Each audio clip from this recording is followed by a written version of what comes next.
നിയമപ്രകാരം എല്ലാ കാര്യങ്ങളും ചെയ്തിട്ടുണ്ട്. ആശുപത്രിയിലോ എല്ലാം പോകുന്നുണ്ട്. ഓ അങ്ങനെയാണ് കാര്യം ഞാൻ പറയാണ്. എൻ്റെ ജീവിതത്തിൽ എലിസബത്ത് എൻ്റെ കൂടെ ഉണ്ടായിരുന്നു.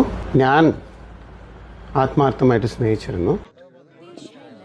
ചാനലിൽ ഒരു സീരീസ് മാതിരി ഒരു ഹസ്ബൻഡ് ആൻഡ് വൈഫ് ഡാമേജ് പண்றீங்க. ഒരു തെറ്റും ചെയ്യാത്ത എന്നെ നീ എന്തിനാ പരീക്ഷിക്കുന്നു? ഒരു പേഷ്യന്റ് ഞാൻ ജീവിതം മുഴുവൻ ഞാൻ ടാബ്ലറ്റ്സ് കഴിക്കണം, മനസമാധാനമായിട്ട് ജീവിக்கிறேன்.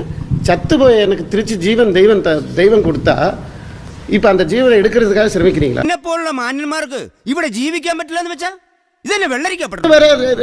റേപ്പ് ചെയ്തിട്ടുണ്ടെങ്കിൽ പഠിച്ച ആളല്ലേ, വിദ്യാഭ്യാസമുള്ള ആളല്ലേ, അവർ ഡോക്ടറല്ലേ. വിദ്യാഭ്യാസമുള്ള ഒരു ഡോക്ടറെ ഞാൻ റേപ്പ് ചെയ്തിട്ടുണ്ടെങ്കിൽ ഞാൻ പോലീസ് കംപ്ലൈന്റ് കൊടുക്കില്ല.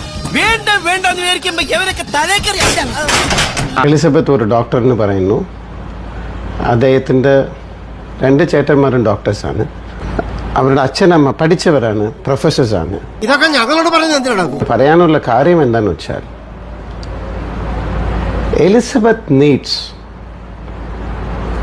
എലിസബത്ത് എന്താ വേണ്ടത്? 2 ബോണ്ട, ഒരു സവാളവട, ഒരു സുഖിയൻ.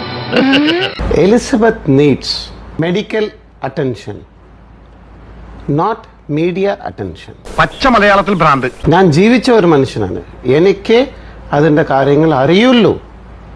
ഇപ്പം മീഡിയയിലെ കൊണ്ടുവന്ന് ഒരു ഡിപ്രഷനിലുള്ള ഡോക്ടർ ആയിക്കോട്ടെ, ഓക്കെ, മരുന്ന് കഴിക്കുന്ന ഒരാൾ ഇങ്ങനെ കൊണ്ടുവന്നാൽ ഞാൻ ഇതൊന്നും ഒരു എൻ്റെ മനസ്സാക്ഷിക്ക് ഇത് തെറ്റെന്ന് തോന്നുന്നു.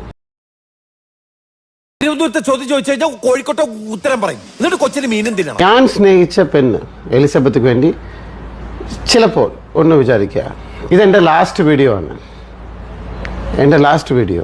അല്ലെങ്കിൽ എന്നത് ഇങ്ങനെ വിളിച്ചോ.